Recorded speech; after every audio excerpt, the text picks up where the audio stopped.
हमारे इस YouTube channel के सेगमेंट फास्ट न्यूज में आप तमाम का इस्तकबाल है। इस वीडियो में आप देख सकते हैं कम मिनटों में बहुत ज्यादा खबरें। तो आइए शुरू करते हैं वीडियो को और देखते हैं आज की ताजा तरीन खबरें। दिल्ली से हैदराबाद आने वाले मुसाफिर के बैग से निकली बंदर की खोपड़ी। कौमी दारुल हुकूमत दिल्ली के इंदिरा गांधी इंटरनेशनल एयरपोर्ट पर एक खौफनाक वाक़या पेश आया। हैदराबाद जाने के लिए एयरपोर्ट पहुंचने वाले एक मुसाफिर के हैंडबैग की तलाशी के दौरान इसमें बंदर की खोपड़ी बरामद हुई, जिससे एयरपोर्ट पर हलचल मच गई। तफसीलात के मुताबिक मुसाफिर दिल्ली से हैदराबाद जाने वाली परवाज में सवार होने के लिए एयरपोर्ट पहुंचा था। परवाज में सवार होने से पहले सिक्योरिटी एहलकार मुसाफिरों के सामान की जाँच कर रहे थे। इसी दौरान इस मुसाफिर के बैग में एक मुश्तबा चीज़ नजर आई। सिक्योरिटी एहलकारों ने बैग खोलकर तफसीली तलाशी ली तो इसमें एक खोपड़ी मौजूद थी। जब एहलकारों ने इसके बारे में पूछगछ की तो मुसाफिर ने इतराफ़ किया कि वो बंदर की खोपड़ी है। जंगली जानवर के जिस्म के अज़ा को बगैर इजाज़त एक जगह से दूसरी जगह ले जाना कानूनन जुर्म है। इसीलिए CISF के एहलकारों ने फौरी कार्रवाई करते हुए मुसाफिर को हिरासत में ले लिया और मज़ीद कानूनी कार्रवाई के लिए इसे मुकामी पुलिस के हवाले कर दिया। पुलिस ने मुसाफिर के खिलाफ वाइल्ड लाइफ प्रोटेक्शन एक्ट 1972 के तहत मुकदमा दर्ज कर लिया है। पुलिस अब इस बात की तहकीकात कर रही है कि वो बंदर की खोपड़ी कहाँ से लाया था और इसे हैदराबाद क्यों ले जा रहा था। हिंदू और मुसलमान मेरी दो आंखें, तेलंगाना के चीफ मिनिस्टर रेवंत रेड्डी का अहम बयान। तेलंगाना के चीफ मिनिस्टर रेवंत रेड्डी जुमेरात को हैदराबाद में मुनक्किदा माइनॉरिटीज एक्सीलेंस समिट में शरीक हुए। इस दौरान उन्होंने तेलंगाना में जारी वोटर लिस्ट की खुसूसी गहरी नजरसानी यानी SR का जिक्र किया और लोगों से अपने हक़ रायदही के तहफ़्फ़ुज़ की अपील की। चीफ मिनिस्टर ने कहा कि इनके लिए हिंदू और मुसलमान मुआशरे की दो आंखों की तरह हैं। साथ ही उन्होंने कहा कि इनकी हुकूमत अक़लियतों की खुद मुख्तारी के लिए पुरज़्म है और मुस्लिम बरादरी के नौजवानों को तालीम के साथ साथ हुनरमंदी की तरक्की पर भी तवज्जो देनी चाहिए ताकि जर्मनी और जापान जैसे ममालिक में दस्तियाब रोजगार के मौक़े से फायदा उठाया जा सके। चीफ मिनिस्टर ने इल्जाम किया कि कुछ सियासी ताकतें तेलंगाना में वोटर्स के नाम हटाने की साजिश कर रही है। मगरबी बंगाल की मिसाल देते हुए उन्होंने कहा कि वहां असेंबली इंतखाब से पहले लाखों वोट हटाए गए। साथ ही उन्होंने कांग्रेस कारकुनान से घर घर जाकर वोटर लिस्ट की जांच करने और यह यकीनी बनाने को कहा कि किसी भी अहल शख्स का नाम फहरिस्त से ना हटे। हर शख्स को रेवंत रेड्डी बनना होगा और अपने वोट के हक की हिफाजत करनी होगी। कांग्रेस तेलंगाना में वोटर्स के नाम हटाने की किसी भी कोशिश को कामयाब नहीं होने देगी। रेवंत रेड्डी ने मुसलमानों के लिए 4% रिजर्वेशन का मसला उठाते हुए मरकजी वज़ीर दाखिला अमित शाह के उस बयान का जिक्र किया जिसमें तेलंगाना में बीजेपी की हुकूमत बनने पर अक़लियतों का 4% रिजर्वेशन खत्म करने की बात कही गई थी। रेवंत रेड्डी ने कहा कि अगर बीजेपी को मुस्लिम रिजर्वेशन पर एतराज़ है तो पहले गुजरात में इसे खत्म करके दिखाए। चीफ मिनिस्टर ने 4% अक़लियती रिजर्वेशन नाफिज करने का सेहरा कांग्रेस के सर बांधते हुए कहा कि इनकी हुकूमत में इसके जरिए नौजवानों को ग्रुप 1 और ग्रुप 2 जैसी सरकारी खिदमात में नौकरियां मिली हैं। रेवंत रेड्डी के मुताबिक भर्ती के अमल को रोकने के लिए कुछ ताकतों ने सुप्रीम कोर्ट का रुख किया था, लेकिन हुकूमत ने इस मामले को संजीदगी से आगे बढ़ाया और तकर्रियां मुकम्मल की। रेवंत रेड्डी ने अक़लियती बरादरी के लिए अपनी हुकूमत की जानिब से किए गए कामों का भी जिक्र किया। गोलकुंडा किले में यौम आज़ादी परेड की तैयारियां। यौम आज़ादी की तकरीबात के पेश नज़र तारीखी गोलकुंडा किले में परेड की रिहर्सल का सिलसिला जारी है। यौम आज़ादी के मौके पर मुनक्किद होने वाली सरकारी तकरीबात को शानदार और मुनज़्ज़म अंदाज में अंजाम देने के लिए पुलिस और दीगर मुतल्लिक़ा महकमे तैयारी कर रहे हैं। परेड की मशक़ों में तकरीबन 250 पुलिस एहलकार हिस्सा ले रहे हैं। एहलकार मार्च पास्ट परेड की तरतीब कदम से कदम मिलाकर चलने और मुख्तलिफ रस्मी सरगर्मियों की मशक़ कर रहे हैं। गोलकुंडा किले में हर साल यौम आज़ादी के मौके पर अहम सरकारी तकरीब मुनक्किद की जाती है, जहाँ कौमी परचम कुशाई समेत मुख्तलिफ प्रोग्राम्स पेश किए जाते हैं। परेड के रिहर्सल का मकसद तकरीब के दौरान नज़्म व ज़ब्त, सिक्योरिटी और तमाम इंतजामात को यकीनी बनाना है। हुक्काम की जानिब से परेड के दौरान पुलिस एहलकारों की तैनाती, सिक्योरिटी इंतजामात और ट्रैफिक मैनेजमेंट पर भी खुसूसी तवज्जो दी जा रही है। यौम आज़ादी की तकरीब के लिए गोलकुंडा किला और इसके तरफ सिक्योरिटी के मज़ीद इंतजामात किए जाएंगे। हुकूमत का MBBS BDS फीस में इजाफा ना करने का फैसला। पुरानी फीस पर ही मेडिकल दाखिले, पुराने GO की बुनियाद पर नए अहकाम जारी। रियासती हुकूमत ने MBBS और BDS कोर्सेस में एडमिशन लेने वाले नए तलबा के मफाद में एक अहम फैसला किया है। हुकूमत ने वाज़ेह किया है कि जारी तालीमी साल के लिए मेडिकल और डेंटल कोर्सेस की ट्यूशन फीस में कोई इजाफा नहीं किया जाएगा। साल 2023-26 मियाद के लिए मुकर्रर करदा पुरानी फीस पर ही साल 2026-29 की आइंदा मियाद पर भी लागू होगी और तलबा को पुराने GO के मुताबिक ही फीस अदा करनी होगी। इस फैसले के तसलसल में college Narayan Rao university of health sciences ने 2023 में जारी करदा GO 132 को बुनियाद बनाते हुए अहकाम जारी कर दिए हैं। आमतौर पर मेडिकल कॉलेजेस में हर 3 साल बाद ट्यूशन फीस का जायजा लेकर इस पर नजरसानी की जाती है। चूंकि साल 2023-26 की मुद्दत मुकम्मल हो चुकी है, इसलिए फीस में इजाफे के इशारे मिल रहे थे। ताहम हुकूमत के ताज़ा तरीन अहकाम के बाद पुरानी फीस ही बरकरार रखने की तौसीक़ कर दी गई है। रियासत में वाक़ 30 प्राइवेट मेडिकल कॉलेजेस में तालीमी साल 2026-27 के दौरान दाखिला लेने वाले तलबा के लिए जुमरावार फीस कुछ इस तरह रहेगी। ए जुमरा कन्वीनर कोटा सालाना फीस 60,000 रुपये होगी। बी जुमरा मैनेजमेंट कोटा सालाना फीस 11.55 लाख रुपए से 13 लाख रुपए के दरमियान होगी। सी जुमरा NRI कोटा, बी जुमरा फीस का दुगना वसूल किया जा सकता है। प्राइवेट डेंटल कॉलेजेस में BDS के लिए फीस ए जुमरा कन्वीनर कोटा सालाना फीस 45,000 रुपये मुकर्रर की गई है। बी जुमरा मैनेजमेंट कोटा सालाना फीस 4,20,000 रुपये से 5 लाख रुपये तक फीस होगी। सी जुमरा NRI कोटा इस जुमरे में भी बी जुमरे का दुगना वसूल करने की सहूलत रहेगी। हुकूमत के जारी करदा जियो में प्राइवेट कॉलेजेस के नामों के साथ जुमरावार फीस का वाज़ेह जिक्र कर दिया गया है, जिससे मेडिकल काउंसलिंग में हिस्सा लेने वाले हजारों तलबा और उनके वालिदैन को बड़ी राहत मिली है। गांजे के नशे में धुत चोर चोरी करके घर में ही सो गया। हैदराबाद के पुराने शहर में अजीबोगरीब वाक़या। हैदराबाद के पहाड़ी शरीफ पुलिस स्टेशन हुदूद के वादिया मुस्तफ़ा इलाके में चोरी का एक अजीबोगरीब वाक़या पेश आया। पुलिस के मुताबिक इलाके का एक नौजवान गांजे के नशे में एक मकान में चोरी की नीयत से दाखिल हुआ और अलमारी से सोने के जेवरात चोरी करके अपनी जेब में रख लिए। ताम शदीद नशे की वजह से वो मकान से बाहर नहीं निकल सका और वहीं फर्श पर गहरी नींद सो गया। घर के अफराद वापस आए तो एक अजनबी शख्स को घर में सोया देखकर हैरान रह गए। अलमारी खुली होने पर इन्हें चोरी का शुबा हुआ। तलाशी लेने पर चोरी किए गए सोने के जेवरात इसी शख्स की जेब से बरामद हो गए। घर वालों ने फौरी तौर पर इसकी वीडियोस बनाई और इसे पहाड़ी शरीफ पुलिस के हवाले कर दिया। पुलिस ने मुतासिरीन की शिकायत पर मुकदमा दर्ज करके तहकीकात शुरू कर दी। वीडियो में मुलजिम कहते हुए भी दिखाई दे रहा है कि नशे की हालत में इसने क्या किया इसे खुद भी मालूम नहीं और वो इसे माफ कर दें। वाक़े की वीडियो सोशल मीडिया पर तेजी के साथ वायरल हो रही है। तेलंगाना के लिए 11 लाख से ज्यादा मकानात मंजूर किए जाएं। वजीर श्रीनिवास रेड्डी की मरकजी हुकूमत से दरख्वास्त। वजीर हाउसिंग पी श्रीनिवास रेड्डी ने मरकजी हुकूमत से दरख्वास्त की है कि वो प्रधानमंत्री आवास योजना ग्रामीण के तहत तेलंगाना के लिए एक ही मरहले में 11,56,915 मकानात मंजूर करे। श्रीनिवास रेड्डी ने नई दिल्ली में मरकजी वजारत ज़राअत और दही तरक्की शिवराज सिंह चौहान से मुलाकात की और इस सिलसिले में एक याददाश्त पेश की। चीफ मिनिस्टर रेवंत रेड्डी की जानिब से पहले इरसाल करदा मकतूब का हवाला देते हुए उन्होंने मरकजी वजीर से रियासत को मकानात की जल्द अज जल्द मंजूरी की दरख्वास्त की। वजीर मौसूफ ने वजाहत की है कि आवास प्लस 2024 ऐप के जरिए पूरे तेलंगाना में एक शफाफ घर घर सर्वे किया गया था, जिसके दौरान 11,56,000 से ज्यादा दही गरीब खानदानों को मकानात की इमदाद के लिए अहल पाया गया। उन्होंने कहा कि नाअहल इस्तेफादा को निंदगान को हटाने का अमल 1 साल पहले ही मुकम्मल हो चुका था, लेकिन मरकजी हुकूमत की जानिब से नशाने के ऐलान में ताखिर हुई है। तेलंगाना में गुज़िश्ता 12 सालों से गरीबों के लिए मकानात की तामीर रुकी हुई थी, जिसकी वजह से शदीद जरूरत पैदा हो चुकी है। मरकज को चाहिए कि वो तमाम मकानात की मंजूरी एक ही मरहले में दे। श्रीनिवास रेड्डी ने कहा कि रियासती हुकूमत ने इस स्कीम के तहत मिलने वाली मरकजी इमदाद और रियासती हिस्से से हटकर हर गरीब खानदान को मकान की तामीर के लिए 5 लाख रुपए की माली इमदाद फराहम करने का तारीखी फैसला किया है और इसके लिए रियासती बजट में जरूरी फंड्स भी मुख्तस कर दिए गए हैं। उन्होंने मरकजी वजीर शिवराज सिंह चौहान को तेलंगाना के दौरे की दावत भी दी। उन्होंने कहा कि अगर मरकजी वजीर खुद रियासत का दौरा करें और इस स्कीम के तहत मकानात की मंजूरी का ऐलान करें तो ये तेलंगाना के दही गरीबों के लिए एक बहुत बड़ा सहारा और एक तारीखी मौका होगा।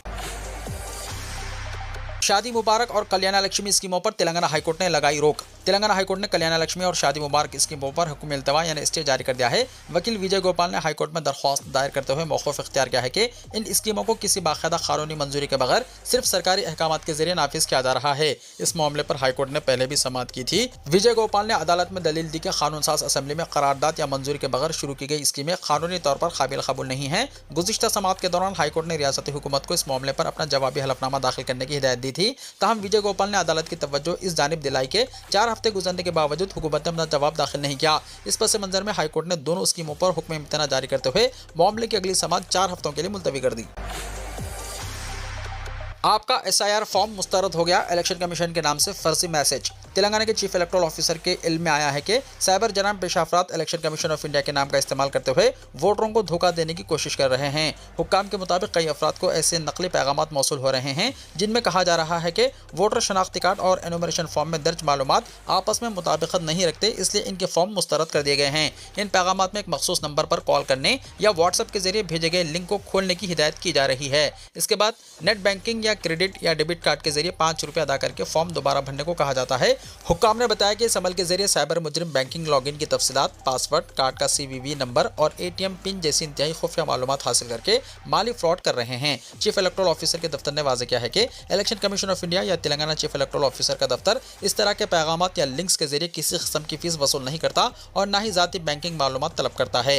वोटरों को हिदायत दी गई है कि ECI या CEO के नाम से आने वाले मशकूक पैगामात और फ़ोन कॉल से इंतहाई मोहतात रहें। इन पर किसी सूरत भरोसा ना करें और कोई जवाब ना दें। अगर किसी शख्स को ऐसा कोई मुश्तबा पैगाम या कॉल मौसूल हो तो फौरी तौर पर करीबी पुलिस स्टेशन या साइबर क्राइम पुलिस स्टेशन में शिकायत दर्ज करवाने की अपील की गई है। महबूब आलम खान की जमानत मंजूर। महबूब आलम खान जो वक्फ कारकुन और तेलंगाना हाईकोर्ट के वकील ख्वाजा मोइजुद्दीन के कत्ल केस में मुलजिम हैं, नामपल्ली की अदालत ने इनकी दरख्वास्त जमानत मंजूर कर ली। महबूब आलम खान को जमानत दी गई, तहम इनके बेटे मुजाहिद आलम खान की जमानत की दरख्वास्त मंजूर नहीं हुई। 3 अगस्त को अदालत ने पुलिस को मुलजिम की 2 रोजा तहवील की इजाजत दी थी। ये कार्रवाई तफ्तीशी अफसर की जानिब से 22 जून को दायर की गई दरख्वास्त पर हुई, जो नामपल्ली पुलिस स्टेशन में दर्ज मुकदमे से मुताल्लिक थी। पुलिस ने महबूब आलम खान को इस केस में दूसरे मुलजिम के तौर पर नामजद किया है, जबकि मुजाहिद आलम खान को ख्वाजा मोइजुद्दीन के कत्ल का मरकजी मुलजिम करार दिया गया है। ख्वाजा मोइजुद्दीन 23 मई को हैदराबाद के नामपल्ली इलाके में मुबैना तौर पर कत्ल की कोशिश में शदीद जख्मी होने के बाद जख्मों की ताप ना लाते हुए इंतकाल कर गए थे। ये वाक़या उस वक्त पेश आया जब मोइजुद्दीन अपने घर से बाहर निकले और अपनी गाड़ी की ड्राइविंग सीट पर बैठने वाले थे। इसी दौरान एक कार तेज रफ्तारी से आई और इन्हें टक्कर मार दी थी। खड़गे का हुकूमत पर सख्त हमला। पार्लियामेंट की कार्रवाई मुतासिर होने पर अमित शाह से किया सवाल, कहा क्या आप यहां कमरे में बैठने आते हैं। कांग्रेस सदर मल्लिकार्जुन खड़गे ने जुमेरात को पार्लियामेंट के मानसून इजलास की कार्रवाई मुसलसल मुतासिर होने पर मरकजी हुकूमत को निशाना बनाया। उन्होंने इल्जाम लगाया कि वज़ीर-ए-आज़म नरेंद्र मोदी और मरकजी वज़ीर दाखिला अमित शाह ऐवान में आकर अपोजिशन की बात सुनने के लिए तैयार नहीं हैं। सहाफ़ियों से गुफ्तगू करते हुए मल्लिकार्जुन खड़गे ने कहा कि वज़ीर-ए-आज़म और वज़ीर दाखिला को पार्लियामेंट में आकर अरकान के खदशात सुनने चाहिए, ना कि कार्रवाई से दूर रहें। उन्होंने कहा वो पार्लियामेंट में आने के लिए तैयार नहीं हैं। जब वज़ीर-ए-आज़म खुद अंदर नहीं आ रहे, जब वज़ीर दाखिला नहीं आ रहे हैं और कहते हैं कि मैं अंदर था, मैं सुन रहा था, तो क्या आप यहाँ अपने कमरे में बैठने और सुनने आते हैं। ऐवान में आइए और हमारी बात सुनिए। कांग्रेस सदर ने हुकूमत पर जमहूरियत को कमजोर करने और पार्लियामेंट के अरकान का हौसला पस्त करने का भी इल्जाम आयद किया। खड़गे ने कहा कि हुकूमत ये समझती है कि पार्लियामेंट इसके सामने कुछ नहीं है और वो सब कुछ है। उन्होंने कहा अवाम इस तकब्बुर को तोड़ देंगे। हिल्दवानी के रामलीला मैदान में खड़गे की रैली के बाद मुबैना तौर पर मुनक्किद किए गए शुद्धिकरण हवन पर भी उन्होंने सख्त एतराज किया। उन्होंने कहा इस तरह के इक़दाम मुल्क को तक़सीम करते हैं और अगर बीजेपी के नजरियात पर यकीन रखने वाले लोग मजहब के नाम पर शुद्धिकरण करते हैं तो ये मुल्क को नुकसान पहुंचाने वाली सोच है। खड़गे ने कहा कि वो इस रवैये की मजम्मत करते हैं और शुद्धिकरण में शामिल तमाम अफराद के खिलाफ मुकदमा दर्ज करके इन्हें गिरफ्तार किया जाना चाहिए और कार्रवाई की जानी चाहिए। पार्लियामेंट का मानसून सेशन गैर मुअय्यना मुद्दत के लिए मुलतवी। लोकसभा में सिर्फ 1 मिनट हुई कार्रवाई। पार्लियामेंट का मानसून सेशन जुमेरात को गैर मुअय्यना मुद्दत के लिए मुलतवी हो गया। सेशन के आखिरी दिन लोकसभा की कार्रवाई महज 1 मिनट तक जारी रही, जबकि राज्यसभा में तकरीबन 1 घंटे तक कार्रवाई हुई। लोकसभा में वज़ीर-ए-आज़म नरेंद्र मोदी, वज़ीर दाखिला अमित शाह, पूरी मरकजी काबीना और अपोजिशन लीडर राहुल गांधी मौजूद थे। स्पीकर ओम बिरला ने वंदे मातरम गान के बाद ऐवान की कार्रवाई गैर मुअय्यना मुद्दत के लिए मुलतवी कर दी। मानसून सेशन के दौरान लोकसभा की मजमूई तौर पर 19 नशिस्तें हुई। कॉकरोच गटर से ही आते हैं, मेरे बयान में गलत क्या है, कंगना रनावत ने कहा। जेएनजी के बारे में रुकने पार्लियामेंट कंगना रनावत के तबसरों पर शदीद तनाज़ा खड़ा हो गया था। अब उन्होंने अपने बयान पर वजाहत करते हुए कहा कि इनके तबसरे मुल्क के तमाम नौजवानों के लिए नहीं थे, बल्कि सिर्फ कुछ मखसूस अफराद के बारे में थे। कंगना ने कहा मैंने सिर्फ उन लोगों के बारे में बात की थी जो खुद को कॉकरोच कहते हैं। कॉकरोच गंदे नालों से ही आते हैं ना, तो फिर मेरे अल्फाज में गलत क्या है। मेरी बात बिल्कुल वाज़ेह है। अगर कुछ लोग खुद को कॉकरोच कहते हैं और हम कहें कि गंदा नाला ही इनका घर है, तो इन्हें गुस्सा क्यों आना चाहिए। ये कहना दुरुस्त नहीं है कि मैंने पूरे नौजवान तबके को मुखातिब करके ये बात कही थी। कंगना ने ये तबसरे नीट पेपर लीक मामले के सिलसिले में जेनजी मुजाहिरीन की वीडियोस पर किए थे। उन्होंने जेनजी को गटर जनरेशन भी करार दिया था। सोशल मीडिया पर तनकीद करते हुए उन्होंने कहा था कि उन्होंने अपनी ज़िंदगी में एक ही जगह इतनी गंदगी कभी नहीं देखी। इनके मुताबिक जेनजी मुजाहिरीन की रील्स खै आने जैसी है और इनके बोलने का अंदाज और इस्तेमाल की जाने वाली ज़बान भी उन्होंने पहले कभी नहीं देखी। उत्तर प्रदेश में अगर समाजवादी पार्टी इख्तियार पर आई तो आजम खान होंगे वज़ीर दाखिला, शिवपाल सिंह यादव ने कहा। उत्तर प्रदेश के रामपुर जिले में समाजवादी पार्टी के सरबराह अखिलेश यादव के चचा और रुकन असम्बली शिवपाल सिंह यादव चहारशंबे के रोज जेल में महरूस साबिक वजीर आजम खान से मुलाकात करने पहुंचे। शिवपाल ने तकरीबन 1 घंटे तक इनसे जेल में मुलाकात की। जेल से बाहर आने के बाद शिवपाल ने मीडिया से कहा कि इस बार समाजवादी पार्टी की हुकूमत में आजम खान को वजीर दाखिला बनाया जाएगा। शिवपाल ने आजम खान की अहलिया और साबिक रुकन पार्लियामेंट तंजीन फातिमा और बड़े बेटे अदीब आजम से भी मुलाकात की। इसके बाद शिवपाल जौहर यूनिवर्सिटी के ओहदेदारों से मिले और इनके साथ मीटिंग में मसाइल सुने। रियासत की बीजेपी हुकूमत को निशाना बनाते हुए समाजवादी पार्टी के रुकन असम्बली शिवपाल सिंह यादव ने कहा कि इस हुकूमत ने हर शोबे में बहुत लूट मार की है। ये सब बदउनवान हैं, ये रिश्वत लेते हैं और कोई काम भी नहीं करते। लिहाजा हमें इन्हें बीजेपी को शिकस्त देनी है और रियासत में समाजवादी पार्टी की हुकूमत बनानी है। इसके बाद जब आजम खान के बारे में बात हुई और पीछे से किसी ने कहा कि इन्हें वजीर दिफा बनाया जाए, तो शिवपाल ने कहा कि वजीर दिफा बनने से पहले इन्हें रियासत का वजीर दाखिला बनाया जाएगा। नांदेड़ में शिरोमणि अकाली दल के सरबराह सुखबीर सिंह बादल पर हमला, महाराष्ट्र के वजीर आला फडणवीस ने दिया तहकीकात का हुक्म। महाराष्ट्र के नांदेड़ में शिरोमणि अकाली दल यानी SAD के सरबराह और पंजाब के साबिक नायब वजीर आला सुखबीर सिंह बादल पर जुमेरात को एक गुरुद्वारे के हाथे में एक नहंग ने मुबैना तौर पर हमला किया। जिले पुलिस के मुताबिक हमले में सुखबीर सिंह बादल के हाथ पर चोट आई, जिसके बाद इन्हें अस्पताल ले जाया गया। महाराष्ट्र के वजीर आला देवेंद्र फडणवीस ने वाक़े का नोटिस लेते हुए हमले की तहकीकात का हुक्म दिया। वजीर आला ने सुखबीर सिंह बादल से फोन पर बात भी की। बताया जाता है कि बादल ने फडणवीस को अपनी हालत मुस्तहकम होने की इत्तला दी। वजीर आला के दफ्तर के जराये के मुताबिक देवेंद्र फडणवीस ने नांदेड़ के सुपरिटेंडेंट ऑफ पुलिस से वाक़े के बारे में तफसीलात तलब की। जराये ने बताया कि हमले के मुलजिम को फौरी तौर पर गिरफ्तार कर लिया गया है और वजीर आला ने हमले के पसे पर्दा मकसद का पता लगाने के लिए तहकीकात की हिदायत दी है।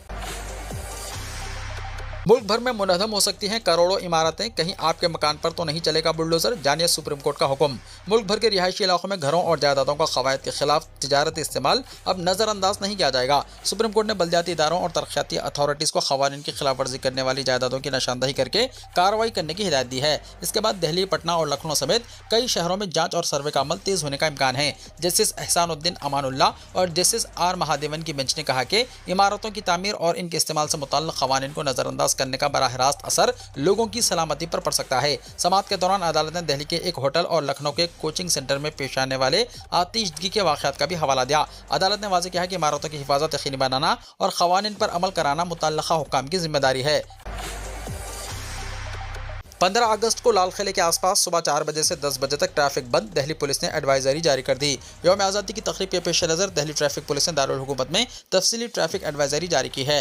15 अगस्त को लाल किले की फसल से वज़ीर आज़म के ख़ौफ खिताब के दौरान सिक्योरिटी वजूहात की बिना पर लाल किला और आसपास के इलाकों में कई रास्तों पर आम गाड़ियों की आमदोरफ्त बंद रहेगी। ये पाबंदियाँ सुबह 4 बजे से 10 बजे तक नाफिज रहेंगी। इस दौरान सिर्फ लेबल वाले मजाज गाड़ियों को दाखिले की इजाज़त होगी। किस कदर तवील कार्रवाई होगी, पूरी जिंदगी निकल जाएगी, उम्मीद है कोई जज दबाव के बगैर फैसला करेगा। उमर खालिद की वालदा सबिहा खानम का खिताब। जवाहरलाल नेहरू यूनिवर्सिटी यानी JNU के साबिक रिसर्चर और जहदकार उमर खालिद की दिल्ली फसादात केस में गिरफ्तारी के 6 साल बाद इनकी वालिदा सबिहा खानम ने कहा है कि इनके ख़ानदान को अब भी उम्मीद है कि अदालत आखिरकार इनके बेटे की मुनसिफाना समाअत करेगी और जज किसी दबाव के बगैर इस मामले में फैसला करेंगे। कौमी दारुल हुकूमत में प्रेस क्लब ऑफ इंडिया में मुनक्किदा एक प्रोग्राम में सबिहा खानम से पूछा गया था कि आया इनका ख्याल है कि अगर नरेंद्र मोदी हुकूमत का खात्मा हो जाए तो क्या इनके बेटे को रिहा किया जाएगा। उन्होंने कहा कि वो नहीं समझती कि मोदी हुकूमत के जाने पर ही ऐसा होगा। 6 साल गुजर चुके हैं लेकिन अब भी उम्मीद है कि अदालतों में कोई जज होगा जो फैसला सही करेगा, इस पर कोई दबाव नहीं होगा।